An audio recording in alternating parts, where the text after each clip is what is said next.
So, for example, we made observations about how a poor man behaves when he comes to hospital.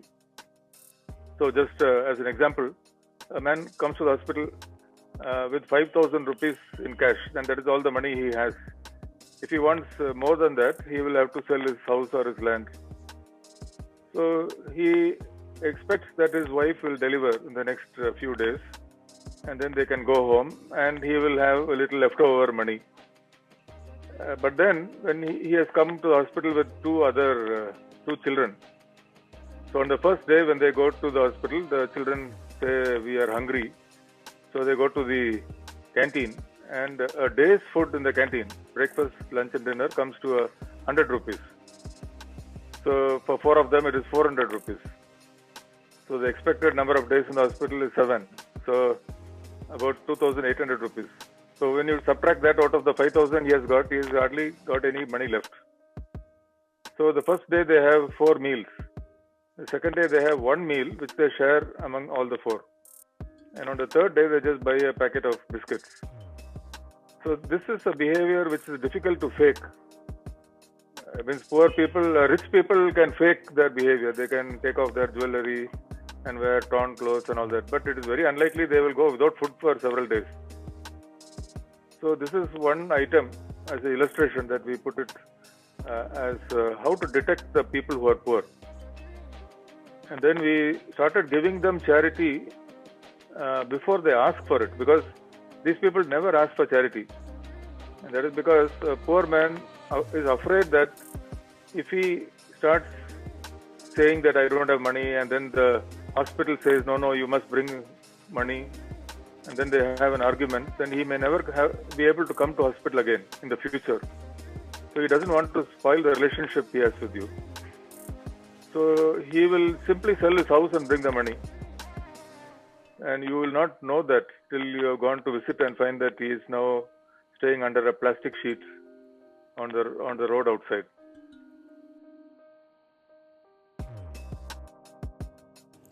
Wow, that is something which we don't hear in medical schools. Hello dear friends, I'm your host Abhi, and this time we're going to talk to a pediatric surgeon who has built from scratch a model of healthcare which primarily concentrates on how to bring healthcare affordable for the poor.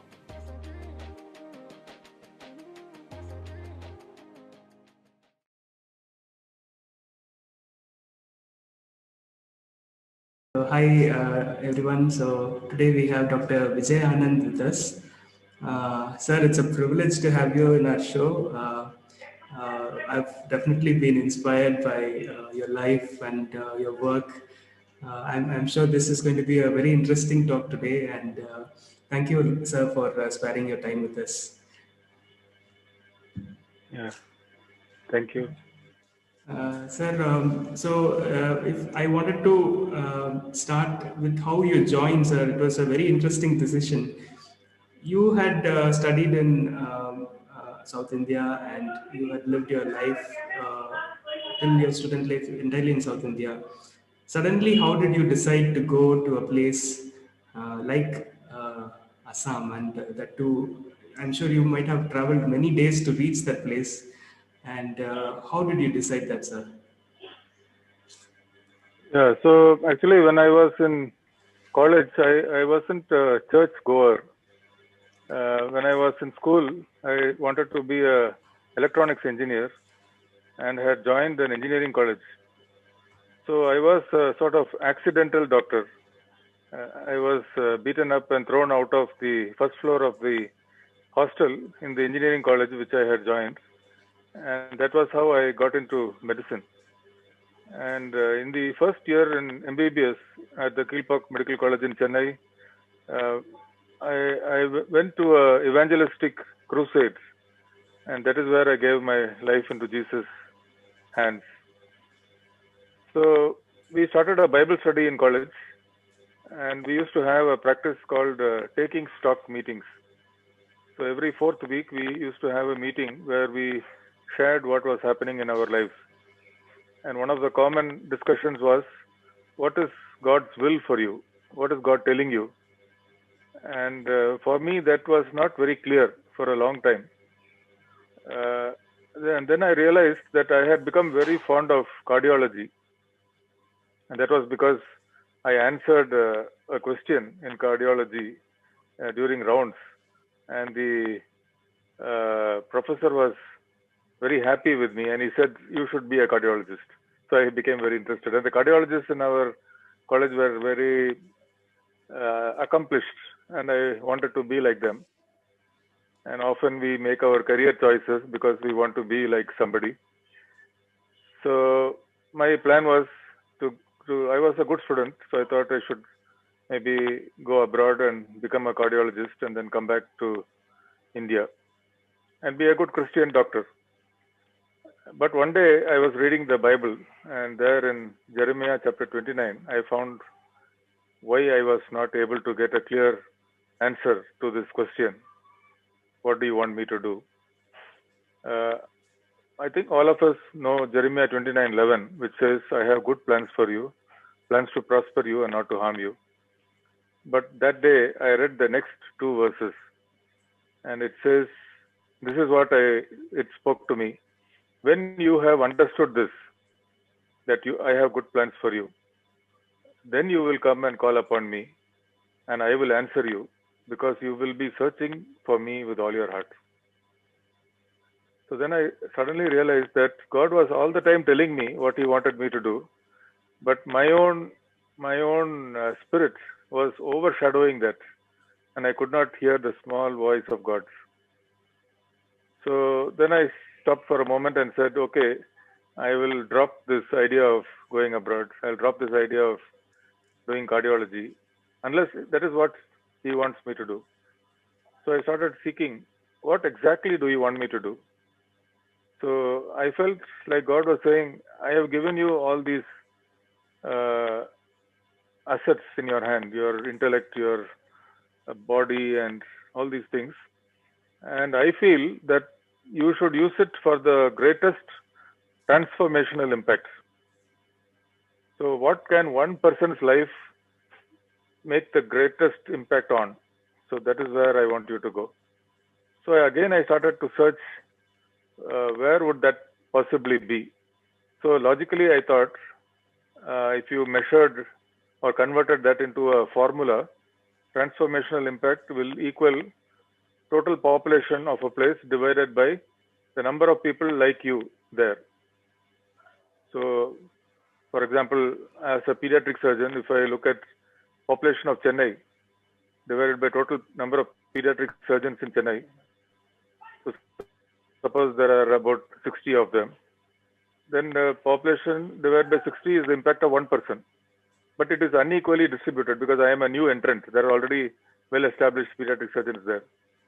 So my share will be less than 1 by 61 of that population. But if I were to go to a place where there are no pediatric surgeons at all, then it is a population divided by 0, which is enormous impact. So now I had a clear idea. So this is what God wants me to do.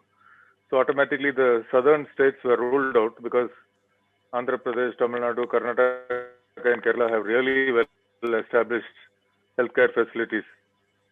So anywhere north of Andhra Pradesh, Orissa, and north of that was what I was looking for. So in 1987, I had listened to Dr. Vinod Shah at the Bachelor Medical Students Retreat, missionary camp. And he told me to go and meet him once I was confident of basic medical management. So after 3 years at Christian Fellowship Hospital in Otanjatram, I spent 2 months with him at the Chinchpada Christian Hospital in Maharashtra, where he was the medical superintendent. So during that time, we kept talking about this. And then he said, I will look for a place like that, far away, thickly populated, no other doctors. And I also wanted large campus because we found that very often hospitals find it difficult to expand after a certain stage because they don't have enough land in MS. And when I completed, Dr. Vinod Shah had visited Assam to this hospital. So he wrote me a letter and said, I am very inspired to write this letter.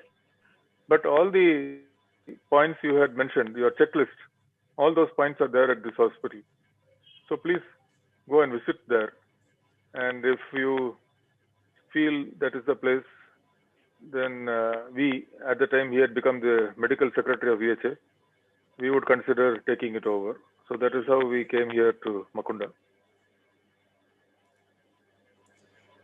Thank you for that, sir. I think that was a very important thing. One of the things which many people like me struggle when we go to a play after finishing college is that we don't have mentors.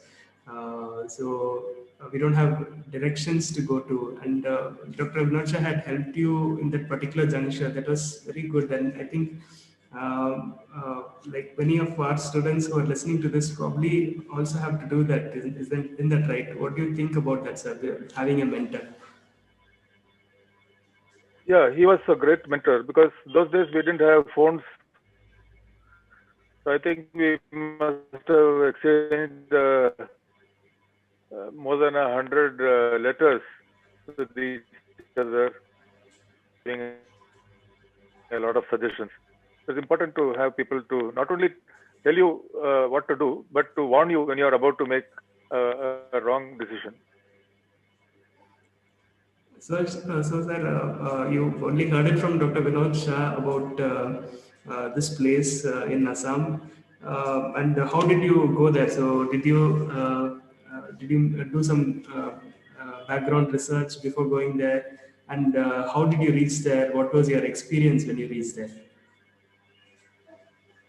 So we took, Anne and me took a train to Calcutta, and then we had a flight to Silchar. So that was our first flight. So we came to Makunda, and then the hospital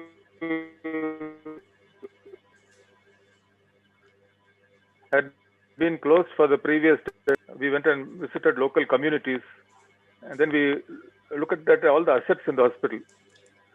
And then we realized that this fitted into what God was saying. It was really a very needy place, very thickly populated, and a 1,000-acre campus. But there were also very severe problems which we had not anticipated.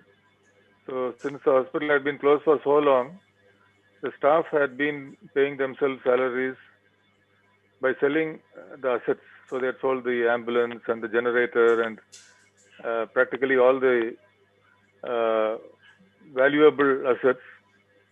And they had also sort of made a plan to take over the land for themselves.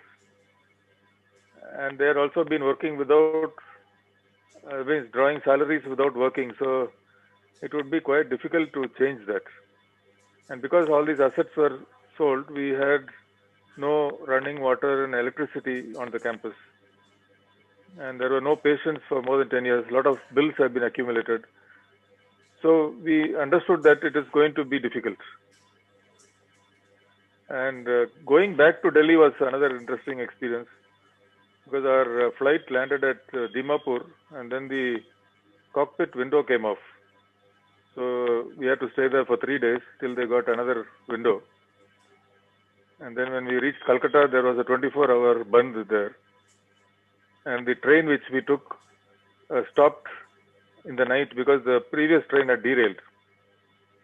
So we reached Delhi many days after we had originally planned. But in those days, that was how travel was a bit unpredictable.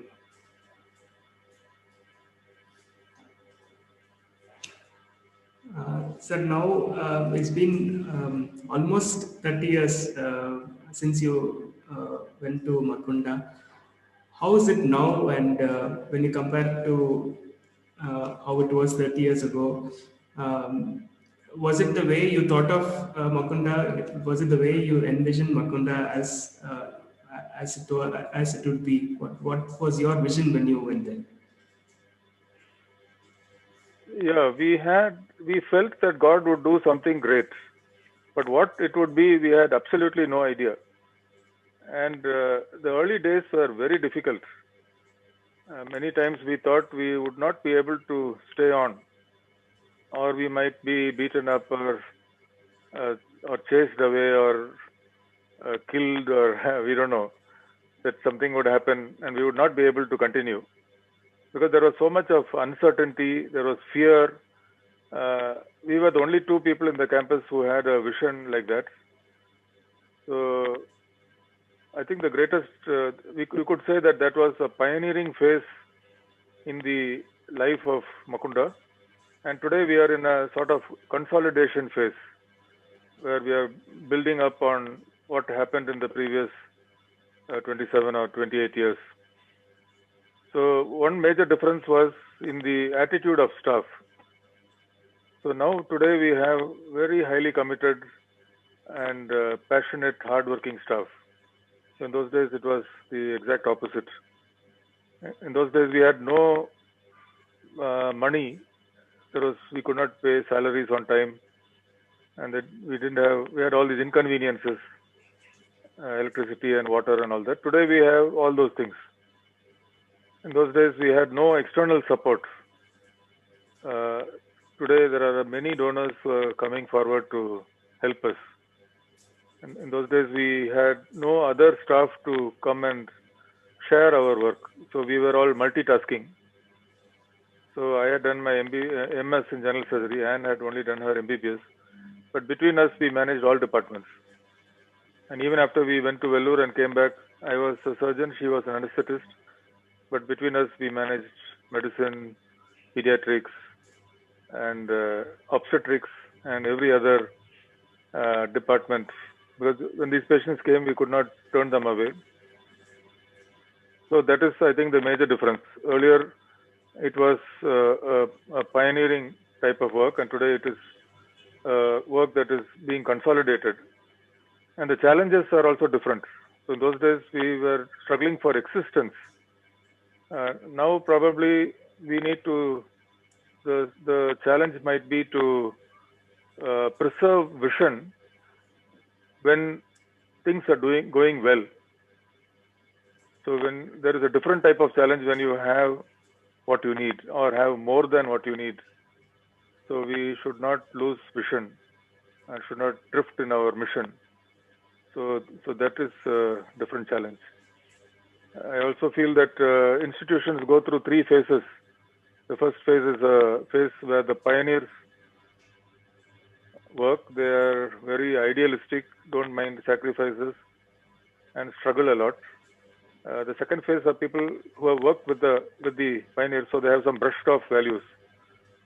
So they start looking at institutional goals like excellence and quality and so on. The pioneers are actually working for a target population, maybe like we are doing among the poor. And then when the third generation comes, they have often not even seen the pioneers. So they start reinterpreting the vision to look after their own personal interests. So we should have in place systems that prevent that sort of drift.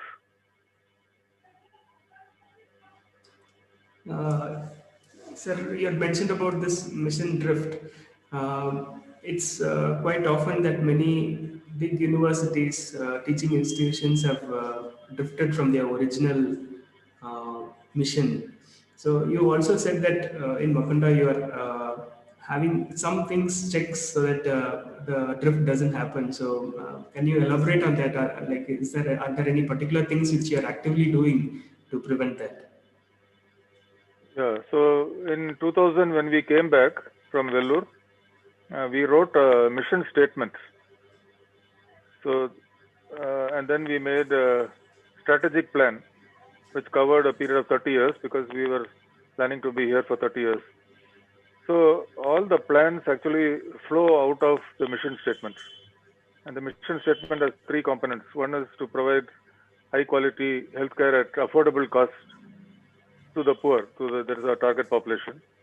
The second was to use assets at our disposal for providing comprehensive services. because we had this 1,000 acres of land, and the memorandum of association allowed us to start schools, colleges, projects, and anything within the Union of India. So it's a very broad objects that we can exploit. And the third was that we wanted to have training to create and sustain a pool of trained manpower with the missionary vision, the spirit of Jesus Christ. So these became the guiding principles for all the plans. So initially we had 3 phases of 10-year plans. Phase 1 looked at the stability. We wanted to have at the end of 10 years a hospital which was able to pay salaries on time, which was sustainable, but at the same time had become poor friendly, and which had many of its major internal problems resolved. And at the second 10 years, we started 3 large projects, which we wanted to complete and make sustainable before the 30 years were complete, so that they don't become a burden on the next set of leaders. So we had an English medium school in 2004, branch hospital in Tripura in 2005, and a nursing school in 2006. And now in the third phase, we are consolidating everything we have learned. We wrote it down, and then that has been published as the Makunda Model. And we started new work like training for residents who go to other countries in even more remote and rural situations, and biodiversity work, and community college. And in the last few years, there's a lot of work on research. So, but all of these activities, they come out of the first 3 principles. So, for example, if we start a new project, we want to know how will it impact the poor. So if this new facility is going to make it more costly for them to be treated, or going to put a barrier in their access to the hospital, then we should really look at it. Do we really need it? For example, there was a proposal at one point to consider starting a medical college. So medical colleges are extremely expensive undertakings with an enormous human resource requirement. And unless very large amounts of money are paid by students, that money will have to come from patients. And then obviously poor people can't pay, and then they will stop coming. The hospital will become for the rich. So the same argument we had for the nursing college. So we said that we will start the nursing college only if the major expenses will be covered by someone else, because we cannot take away funds which are meant for charity and for subsidizing treatment for poor people to put into a college of nursing. So 2 years ago, we were introduced to the Ferris Foundation in the Netherlands, and they have covered most of the cost of the constructions. So we agreed to go forward with it. So I think if we have some written down goals and principles and objects and measure all our plans against those, we can, to a large extent, stop mission drift. The other thing is about comfort levels. So people, in those days, people lived without electricity. Many people in the same room, in old buildings that leaked. So, like now we want some amount of comfort. So which amount would be okay? It means not too much. So that is something that has to be constantly thought about. So right now we have uninterrupted electricity in all homes, but we still don't have air conditioners. So we thought air conditioners at this point was too much of a burden. So these are the day-to-day decisions and sort of struggles that we have to go through, and being constantly thinking about the poor man, that he is also there in our managing committee, unseen member sitting there and saying, when you make the decision, do you think that I will have to stop coming to your hospital?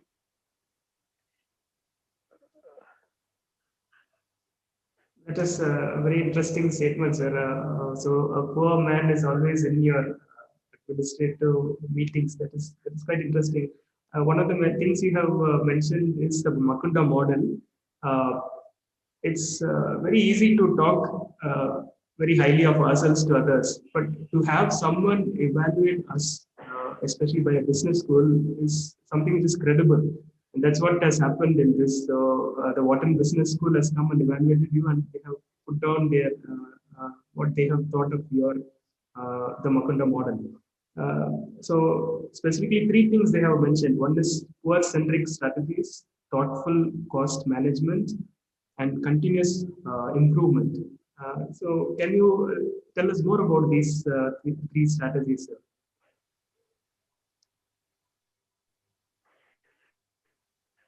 Yeah, so we need to know who are the target population and step into their world for a period of time to understand what are the social and economic conditions which make them do what they're doing. So, for example, they don't go to hospital. So why is that? Is there some way to make them feel welcome? So that is what we meant by poor-centric strategies. So part of it is the cost of treatment. So that is often a barrier. So when people think that going to this hospital will be selling my house, then they have the fear of going. So they would keep on postponing the decision until it is too late. And that is what leads to unnecessary loss of life in the prime of their life, in their youth. So there is also other elements, like when they feel they are not treated equal to richer people.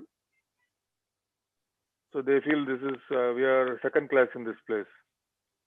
And then the way we interact with them, if are we showing empathy? Are we inquiring about their distress?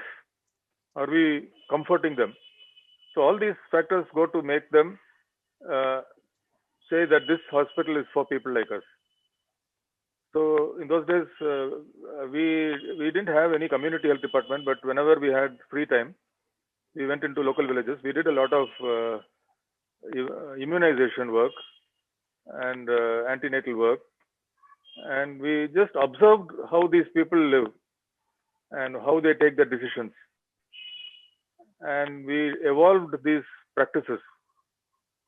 So, for example, we made observations about how a poor man behaves when he comes to hospital. So, just as an example, a man comes to the hospital with 5,000 rupees in cash, then that is all the money he has. If he wants more than that, he will have to sell his house or his land. So he expects that his wife will deliver in the next few days, and then they can go home, and he will have a little leftover money.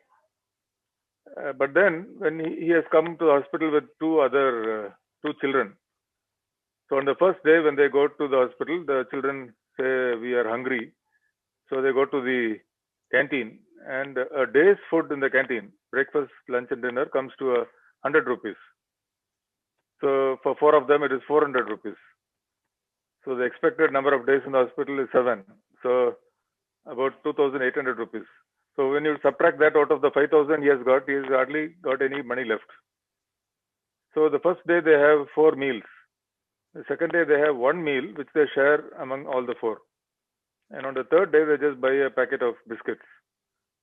So this is a behavior which is difficult to fake. Means rich people can fake their behavior. They can take off their jewelry and wear torn clothes and all that. But it is very unlikely they will go without food for several days. So this is one item as an illustration that we put it as how to detect the people who are poor. And then we started giving them charity before they ask for it, because these people never ask for charity.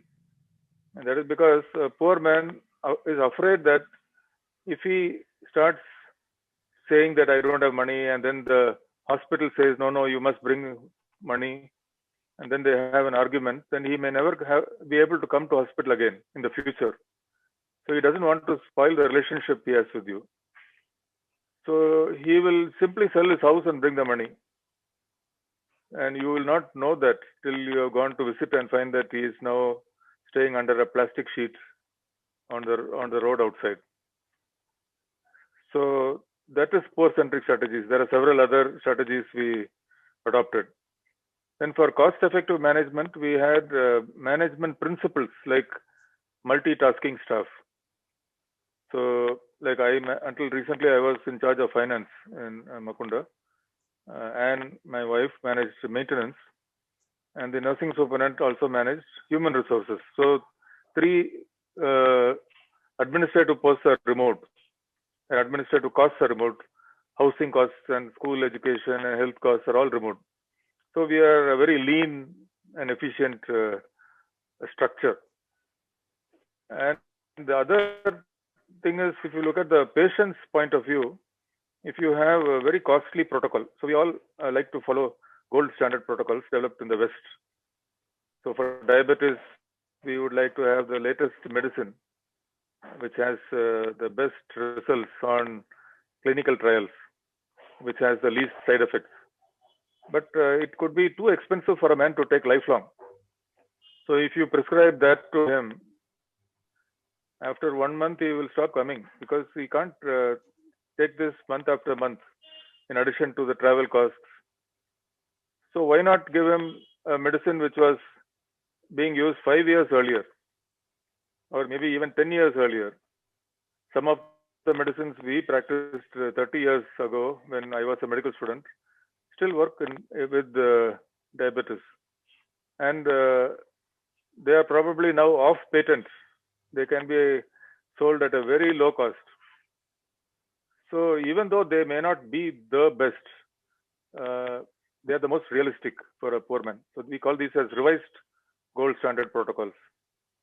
So Makunda did not have ERCP, and therefore we didn't have like ability to do common bile duct stone removal endoscopically. But we started doing choledochoduodenostomies and hepaticoduodenostomies, which are very old techniques for common bile duct stones, but extremely effective, very, very cheap and reliable. And we are going to now publish our series, more than about 150 cases done over many years with hardly any side effects. So that is about cost-effective management. And then about maintaining quality. It is not just quality in the sense of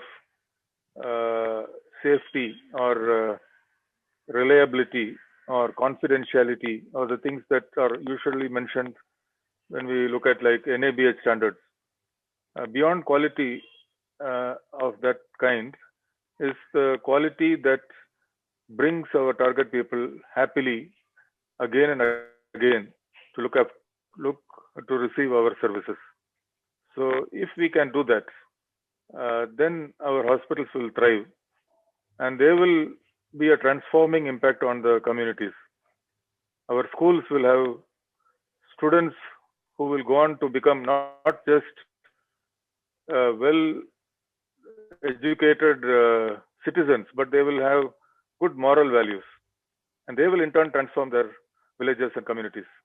Our nurses will go out, and wherever they go, they will take with them a piece of the values we have given them. So I think we need to look beyond traditional quality and look at these heavenly spiritual qualities which bring life and empathy to communities, healing communities, and in return we will also have peace and contentment in this world and riches in heaven. So there is nothing that we lose when we have these principles. So in the beginning, when we started off with this plan, every part of it was criticized. We were told that no mission hospital ever functioned without having private rooms and private consultations, because that is the only way we can subsidize the treatment of the poor. And we were told that we cannot compromise on gold standards. So if the last year's gold standard has become obsolete, then we are really giving poor quality when we don't give the current recommendation. So they said that the hospital would never be sustainable. But today, we are able to give 15% of our income as charity to poor people and still have about 7% as income over expenditure, in spite of not having private rooms, in spite of not having private consultations. And till about 2 years back, having only about 1 to 2% of our income coming from external sources. So the Makunda model basically shows that it is possible to provide high quality, affordable, and sustainable healthcare to a population. And this is not our observation. It is, as you said, that an external assessment done by people from a reputed university. So they have come, they have seen, and they have reported. And the quality is also not something that we say we are high quality. We have received the entry-level NABH accreditation in 2018, again renewed in 2020. So this is again by an external body which has compared our quality to their standards, and then they have said that we meet their requirements. Thank you, sir. On a personal note, if I could ask, so when you came to Makunda, you had treated many patients with leprosy, and you have written in your blog that you contacted the leprosy. So, can you tell us more, sir, specifically the day you realized that your sensations were lost? What are the things which are going on in your head? Are you thinking that could I be continue to do surgery? What was going on in your head? Did you ever think that maybe I should quit? Yeah, so actually, when we came to Makunda, we didn't have any experience with so much of leprosy. So in Vatanatram, we had a lot of old leprosy patients, and we also put them on MDT. So from our training, we knew it was a bacterial disease, and all you need to do is take tablets, and you will be all right.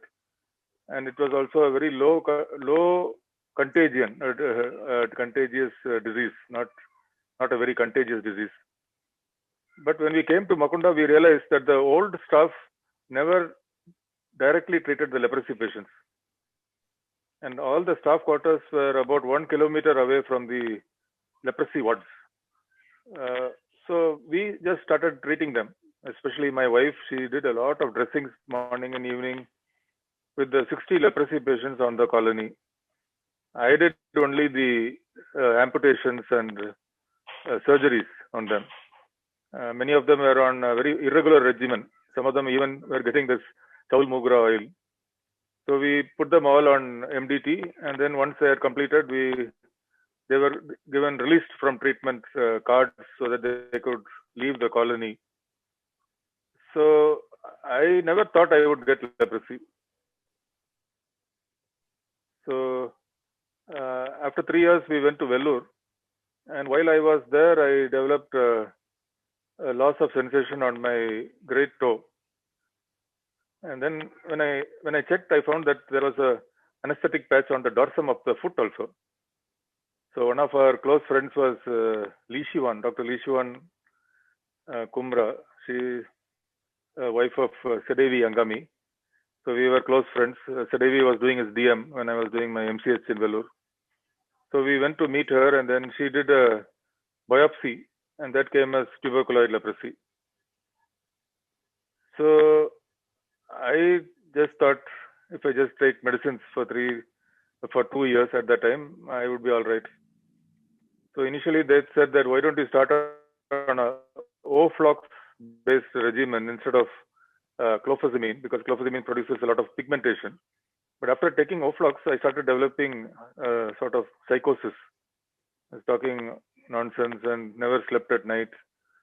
So I had to stop the Oflox and put on clofazimine. And within a few weeks, I developed a leprosy reaction. So my leg became very swollen. The nerves became very painful. And then I had to be put on steroids. So I got 1 month leave from the Department of General Surgery, where I was working as a lecturer.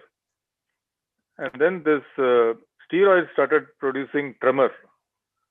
So I started developing hypokalemia, hypocalcemia, and I thought at one point that this swelling would never go down, because it was months of, I was not able to wean from the steroids.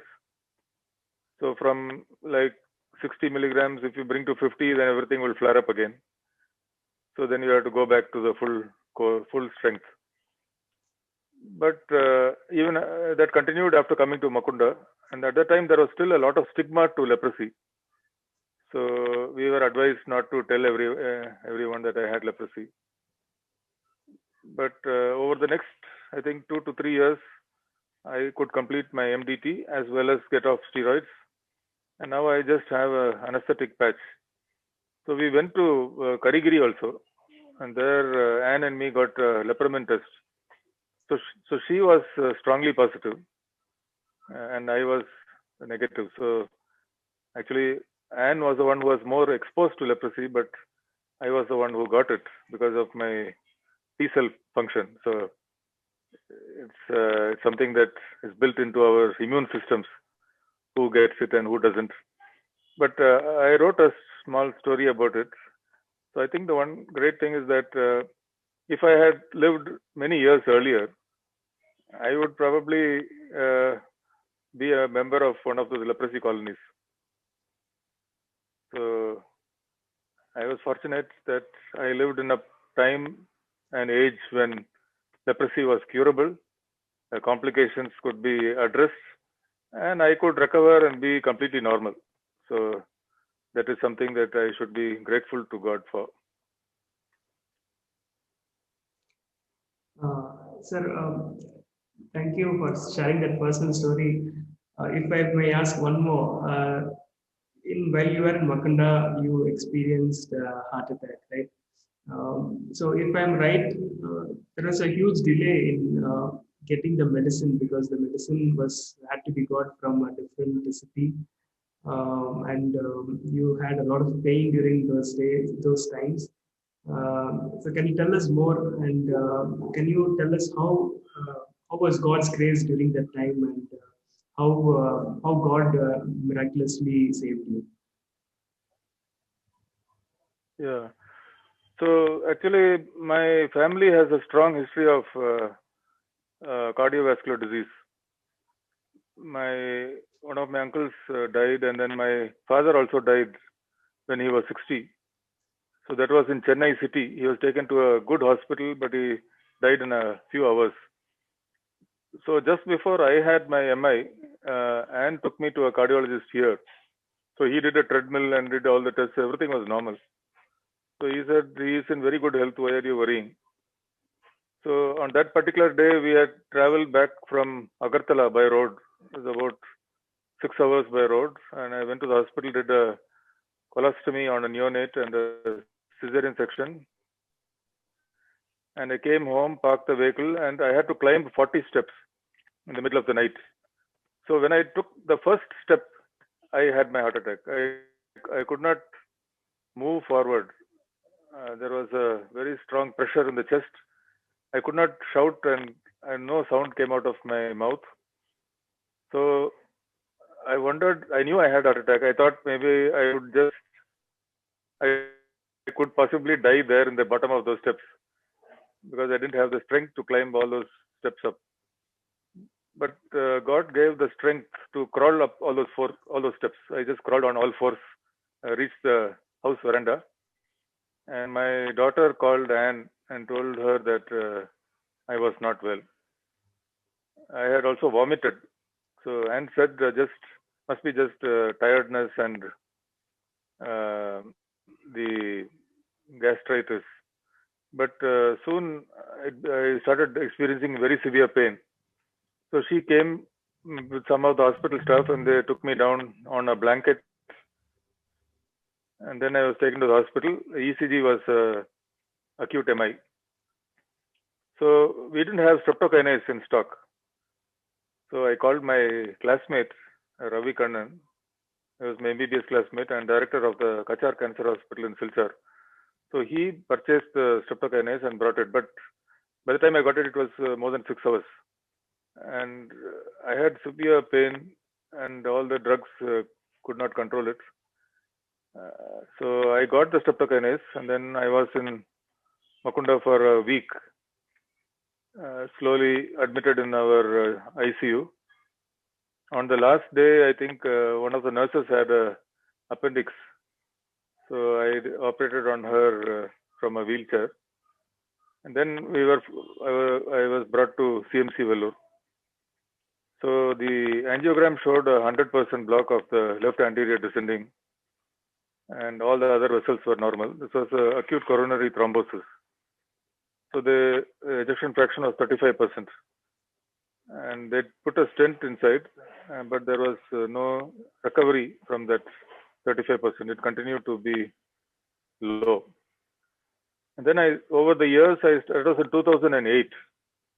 So over the years, I started developing episodes of pulmonary edema, difficulty in sleeping at night, difficulty in working. So in the middle of surgery, I would not be able to proceed. So I had to go and sit down and wait for some time and then go and restart the surgery. But recently, in the last visit to Vellore, I was put on the new drugs, sacubitril valsartan. After that, there has been a great improvement. So now I am back to normal. I haven't checked my ejection fraction, but symptomatically, I am much better. So I would say from the other thing is that because of this, I had an interest in biodiversity documentation.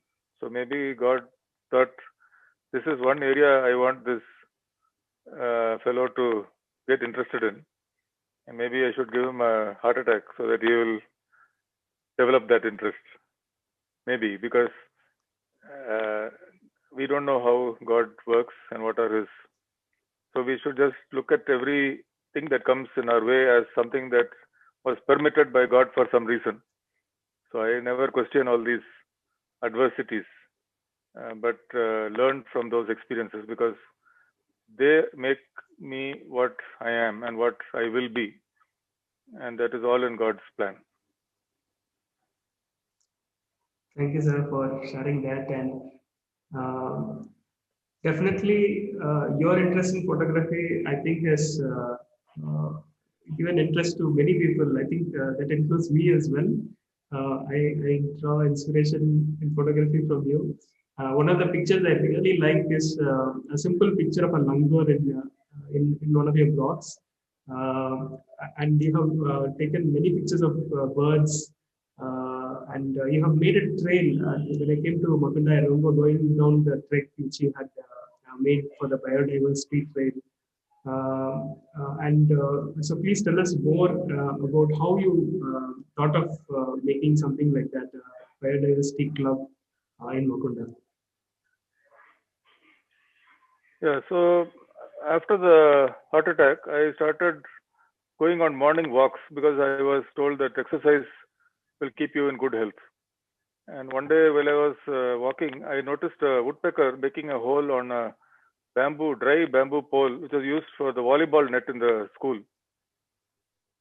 I photographed that woodpecker and it was identified as a striped-breasted woodpecker, Dendrocarpus atratus, which is an extremely rare species. So everybody wanted photographs of it, and I became a bit popular online. So then I started observing other birds. So I asked Anne to buy more advanced equipment, DSLR with a good lens, and then slowly I started photographing all the birds of this region. And then after a few years, we had started photographing the same species again and again. So I got interested in spiders. We had an arachnologist who visited us, so we did a spider survey. And then butterflies. And now I am very interested in moths. So once we started posting these into Flickr, people started commenting on them. And I started identifying the species. understanding their ecology and their behavior and how they interact with each other, conservation of forests, and preserving of ecosystems. And then I started posting them on a citizen science site called iNaturalist. So for a long time, I was number one in India in the number of observations. And then we thought we should report interesting observations, because this part of Northeast India has not been properly surveyed since the time of the British naturalists in the 1890s. So we published a large number of, I think, about 10 articles so far on birds and spiders and bugs, and some more are being written, manuscripts are being written. So all these help increase our understanding of the species biodiversity of this particular area, and hopefully these will lead to policy decisions on preservation of forests. So right now there are no wildlife sanctuaries in this area, but maybe policymakers will understand that the need to preserve this, because once forests are cut, they will be lost forever. And some of them are very unique. They are not found anywhere else. And that is how we got interested. So in 2015, we started the Makunda Nature Club. So I went to a village and one of the school boys was there, Rejoice. So I was just talking to him, and I understood that he had a great knowledge of bird call. So if you tell him what does this bird sound like, he could imitate it immediately. And not only that, he knew what color it was and how it nested, and all this just from observation. So we recruited him as a member of the club. He went for a year's training in wildlife videography. And now the last several articles have been published with him as a co-author. He has made the observations and I have written the manuscripts. So another thing is we have this large campus, 350 acres. So there were people asking questions, why do you need so much land? So one of the arguments for holding land is that we have a research area where we can do, that means we need all sorts of micro habitats for aquatic insects like dragonflies, habitats for hilly species like certain types of birds. So we have all these different habitats in our campus, and we have done a lot of research now. So, and it's a private campus where we can do all our observations without needing to get special permissions. So that is how this Makunda Nature Club came into being. And we also tried to control poaching and killing of birds by going and speaking to villages. So that became very difficult because people listened to us because we were doctors, but they won't change their behavior. But after the club started and the school children started understanding the huge importance of conservation, they went and spoke to their communities and said, see, we don't want you killing any more of these birds. So the communities listened to them because they were their own people. So I think in the future, this club will have a transformational impact on biodiversity conservation in the forests around this area. Lastly, sir, one of the pictures which always stays in my mind, this I saw when I was a student in Pachalur camp, is a picture of Dr. Ann having your child wrapped around in the northeast side style and giving anesthesia. I'm sure Dr. Ann was a great help to you all these years. So please tell us how important she was to her in the mission hospital. Please tell us more, sir. I think it is critically important. So if you look at missionary biographies, if you look at medical missionary biographies of India, you will find that many successful hospitals were established by unmarried people, often by unmarried women. The Christian medical colleges in Vellore and Ludhiana being good examples.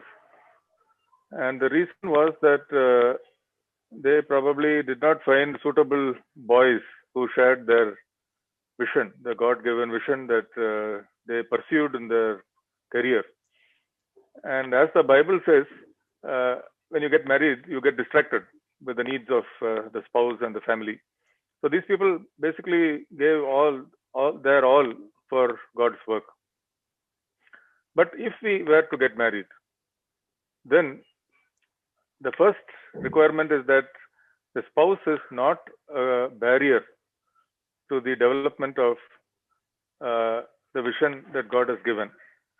The second is that he or she fills in the gaps in a person's life. Like I am not good at certain parts, certain things I am not very good at, and if those can be filled by the spouse, then 1 plus 1 becomes greater than just 2. We have a greater possibility of work together when two highly committed people share qualities which are lacking in one or the other, and together as a couple they are able to do greater work than either one could have done alone. So if there are young unmarried people listening, I would like to say that very often in our medical colleges and in our campuses where we work as junior doctors, we tend to develop emotional relationships without properly thinking through our choices, and these decisions are made on feelings. And sometimes only after we get married we realize that this person doesn't fit into the plan that God has been talking to me all these days, and major compromises need to be now made to remain married. So this is a problem that has led to many married missionaries, medical missionaries and other missionaries leaving mission. So I did a lot of work in choosing the right person. So when I was in Vatanjatram, I used to find out about girls interested in missions and go and interview them, because I didn't want to make a mistake. And slowly God gave the peace, because he had visited the Dangs district of Gujarat, where the situation is actually worse than here in Makunda. And I had been to the same place, and I realized that she would be happy in a difficult area. And I also went to her college to find out what other people told about her.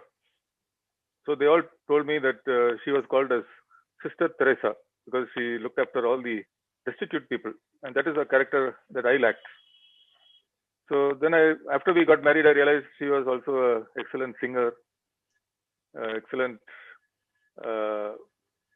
a person passionate about Bible study and prayer and involvement in personal lives of patients and students and staff. So together, I think we have done something that by ourselves, neither one of us could have done alone. And during our periods of discouragement, we were able to encourage each other. Otherwise, I don't think we would have lasted so long. So I would also like to say that if there is any success here at Makunda, it is all because of God's grace. He provided all wisdom, all strength, all encouragement, and also by the large numbers of highly committed people who came and joined us over the years. So we simply stayed on. So when I left Vatanjatram, Dr. Tarian gave us a dinner, and we asked him for parting advice before we went to Makunda, and he said, the only advice I want to give you is that you stay long term, that you persevere. Because if you simply stay in one place, God's Spirit will work through you, and that place will be transformed. You don't need to do anything extraordinary. Just do each day's work. Just plod on, and everything will fall into place. And that is what has happened here at Makunda. And also an encouragement to all the mission hospitals which are struggling. So many mission hospitals in India are not doing well. Many mission hospitals in other countries are also not doing well. They're unable to cope with the enormous challenges that they face. But one thing we can learn from our experience here, that a hospital with so many severe constraints is now today a flourishing community, bringing transformation to many communities. So if that can happen at Makunda, surely it can happen everywhere else, and no place is beyond redemption. It simply needs a few people to trust and obey God and journey in faith, holding His hands. So thank you so much, sir.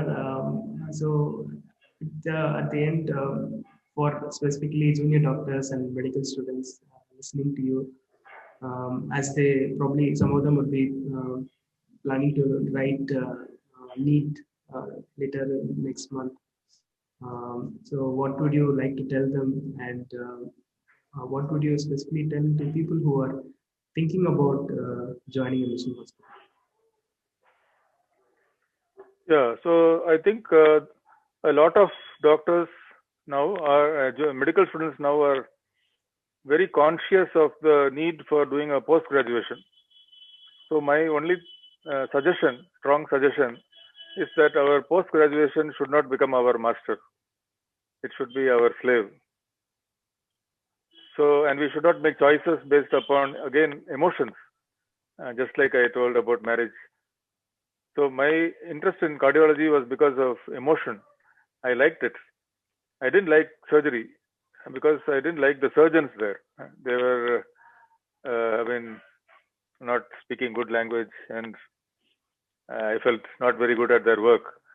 And I also used to faint when I looked at blood. So I felt this, I didn't want to take any surgical specialty. But if you look at the need, if you are the only doctor going to a remote place and you are a very good student in college, most medical problems can be tackled by knowledge alone. Obviously, you need experience, but you have the knowledge. But for the surgical work, surgery, obstetrics, and orthopedics, and things like that, we need skills. So either you work in a place where somebody really teaches you well, or you need to do a post graduation and also have the legal backing to do procedures. But suppose you're going to join a hospital which already has surgical specialists and the need really is for a physician, then maybe you should take up medicine or pediatrics. So the choice of the subject should be what is needed in that place. So I took up general surgery when after finishing from Ottanjatram. I did it in Madurai Medical College. And then after coming here, we realized that there were only 2 centers doing pediatric surgery, and they were all more than 400 kilometers away, 12 hours by road, and conditions like tracheoesophageal fistula would never survive that long journey. So that is why I did pediatric surgery. For many years, we were the only center providing reliable pediatric surgery in the entire southern half of Northeast India, Manipur, Mizoram, Tripura, Meghalaya, and the southern half of Assam. So do the specialty that is needed. What about the things in which you are fond of? So I always thought I would never get to do any cardiology, but today I do all the echocardiographies at Makunda. And because I really studied that well when I was doing my MBBS, and I never forgot it, all that comes in useful. So nothing is lost of whatever you studied. And that is why there is a very strong reason why we should be excellent in our studies in MBBS. You never know what small point you have learned somewhere will enable you to save somebody's life 30 years later.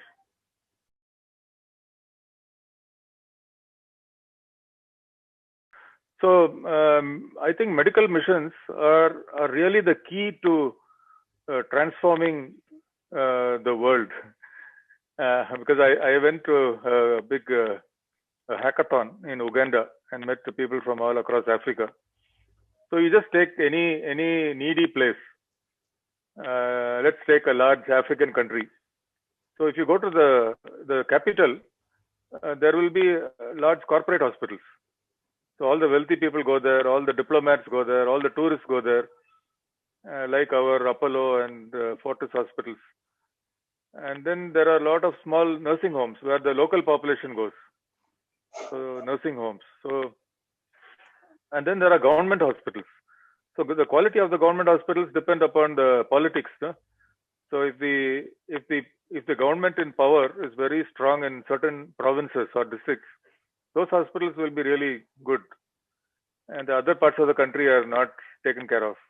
In India, there is so much disparity between like Kerala and if you look at Jharkhand, a huge disparity, almost like different nations altogether within one country. And then if you look at mission hospitals, they are written down. The aim of that hospital is to serve the poor and the marginalized in the spirit of Christ. So very often you will find these words in their founding documents. So maybe many of them have drifted away from that vision. But if they can be revived, and especially if new ones can be started in places of need, they will close the gap. So when I say close the gap, actually trillions of dollars are spent on healthcare, and each year it is only the privileged majority who receive those assets, those funds. A large population does not have access to quality healthcare. They die of maternal complications, they die of infant deaths, they die of appendicitis, they die of tuberculosis, they die of malnutrition. And year after year, these people do not get access. So if we can provide access to this group, then IMR will decrease, MMR will decrease, communities will be healthy, and they will live better quality lives, and people will live, and there will be less morbidity, mortality. And is it not the Christian mandate for us to look after those people? So obviously there are reasons why people don't want to get into missions. So there are inconveniences. So I told you about physical inconveniences, about risks and dangers, about delay or denial of some of our wishes and ambitions. But overall, I would say that all these are temporary and trivial inconveniences. Temporary because we only suffer those problems when we are in this world compared to eternity in heaven. And trivial because in exchange for these inconveniences, we have peace and contentment and satisfaction which money cannot buy. And also we have riches in heaven. And compared to the old missionaries, maybe 50 years ago, 100 years ago, if you go to any old cemetery in any of the big cathedrals, you will find so many children who died at ages of 6 and 8 and 15 and 10 and 20. So whole families died when they came as missionaries to India and to Africa and all these places. So compared to that, don't we have a much more comfortable life?